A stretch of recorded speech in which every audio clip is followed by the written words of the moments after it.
अदलिया मुखालफ कैंपेन चल रही है। आज अदालत में कहा है कि जहाँ सियासी जमातों के हवाले से है या इमरान खान रेड लाइन है, वहाँ हमारी चीफ जस्टिस और अदलिया हमारी रेड लाइन है, और पैमरा खामोश बैठा हुआ है इसके ऊपर।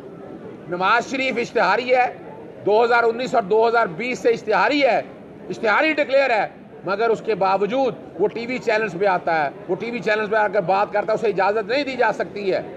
अदालत ने वफाकी हुकूमत और पैमरा को नोटिस जारी करते हुए जवाब तलब कर लिया है, और जहां तक अदलिया के खिलाफ जो कैंपेन चल रही है उसके हवाले से भी अदालत ने जवाब मांग लिया। आखिरी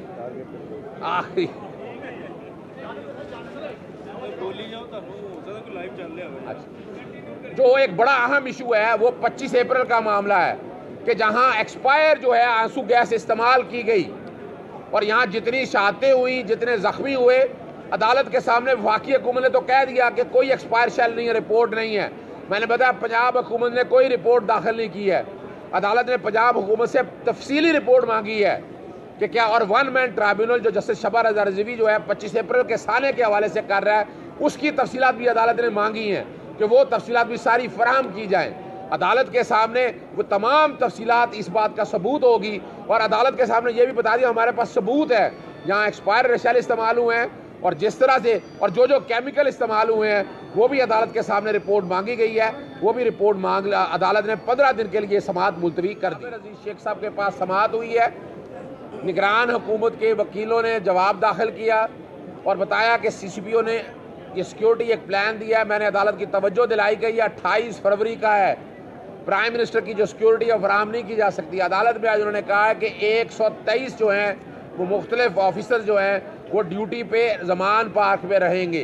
अदालत को यह भी बताया कि अगर मूव करना है तो वो भी तफसीलात दी जाएं।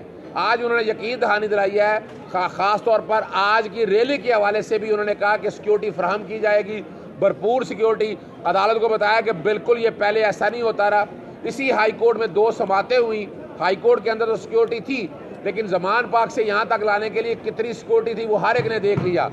8 मार्च को जो कुछ किया इन्होंने आपने देख लिया यहाँ पर, यानी सिक्योरिटी, और जिस तरह वहाँ पर आम आदमी को तशद्दुद का निशाना बनाया गया, ज़िले शाह को साथ जो जुल्म हुआ वो सारा रिकॉर्ड पे है। इसमें फोकल पर्सन पे हमें एतराज़ात थे कि CCPO पे हमें एतराज़ात हैं पार्टी को, और पार्टी अभी बैठकर देखेगी। अब जवाब ले लिया है, जवाब आप लोगों के साथ मैंने शेयर कर दिया है। अब पार्टी के साथ बैठकर और इमरान खान की सिक्योरिटी टीम के साथ बैठकर जो डिस्कस होगा वो परसों के लिए अदालत को बता दिया जाएगा कि ये पोजीशन है सारी।